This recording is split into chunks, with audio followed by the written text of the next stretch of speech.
डायबिटीजबद्दल आपण सगळेजण ऐकतो, पण अजूनही अनेक लोकांना असं वाटतं की डायबिटीज म्हणजे फक्त ब्लड शुगर वाढणं. रिपोर्टमध्ये शुगर जास्त आली की लगेच लोक घाबरून जातात, मेडिसिन सुरू करण्याच्या पाठीमागे पळत जातात आणि त्यांना वाटतं की प्रॉब्लेम इतकाच आहे. पण खरं चित्र थोडंसं वेगळं असतं. डायबिटीज हा फक्त शुगरचा रोग नाही, तो एक वॅस्क्युलर डिसीज आहे. म्हणजे रक्तवाहिन्यांचा तो एक आजार आहे. हे का म्हणतो आपण ते शांतपणे नीट समजून घ्या. आपल्या शरीरामध्ये मोठ्या आणि लहान अशा लाखो रक्तवाहिन्या आहेत. या रक्तवाहिन्यांमधूनच रक्त, ऑक्सिजन आणि न्यूट्रियन्स प्रत्येक अवयवांपर्यंत पोचले जातात. Heart, brain, kidney, eyes, nerves सगळीकडे. या वेसल्सच्या आतमध्ये एक स्मूथ लाइनिंग असते जी रक्ताचा प्रवाह सुरळीत ठेवते. जेव्हा ब्लड शुगर वारंवार किंवा दीर्घकाळ जास्त प्रमाणामध्ये राहते तेव्हा ती लाइनिंग आहे ती हळूहळू नुकसान होत जाते. सुरुवातीला सूज येते, नंतर स्टिफनेस वाढतो, मग पुढे प्लाग तयार होण्याची प्रक्रिया सुरू होते. म्हणजेच रक्तवाहिन्यांच्या आतून जाड किंवा अरुंद अशा त्या रक्तवाहिन्या व्हायला सुरुवात होतात. मोठ्या रक्तवाहिन्यांमध्ये हा बदल झाला तर हार्ट अटॅक किंवा स्ट्रोक होऊ शकतो.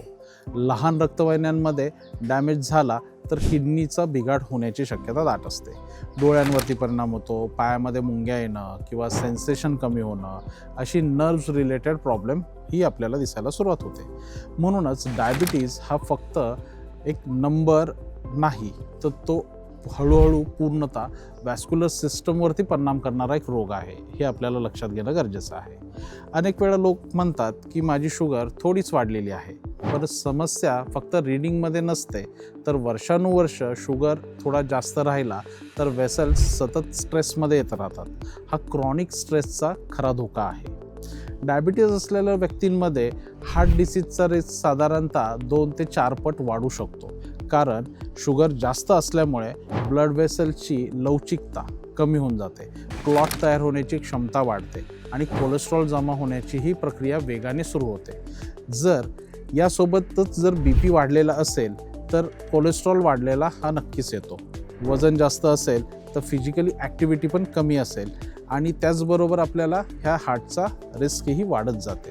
त्यामुळं डायबिटीज मॅनेजमेंट म्हणजे फक्त शुगर कमी करणं नाही, तर पूर्णतः वॅस्क्युलर प्रोटेक्शन करणं गरजेचं आहे.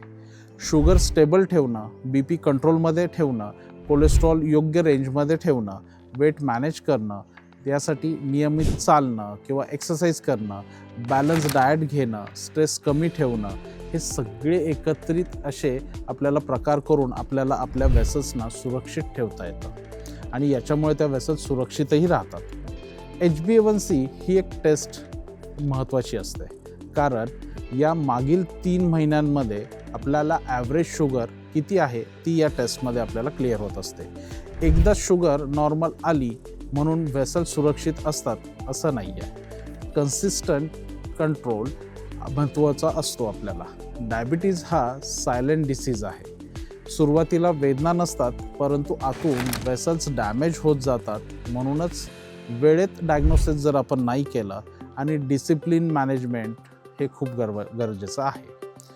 गुड न्यूज म्हणजे काय आहे याच्यामध्ये, तर शुगर वेळेत जर कंट्रोल केला, लाईफस्टाईलमध्ये बदल केला आणि नियमित मॉनिटरिंग जर आपण केलं तर वॅस्क्युलर डॅमेजेस आपल्याला मोठ्या प्रमाणामध्ये स्लो करता येत असतो.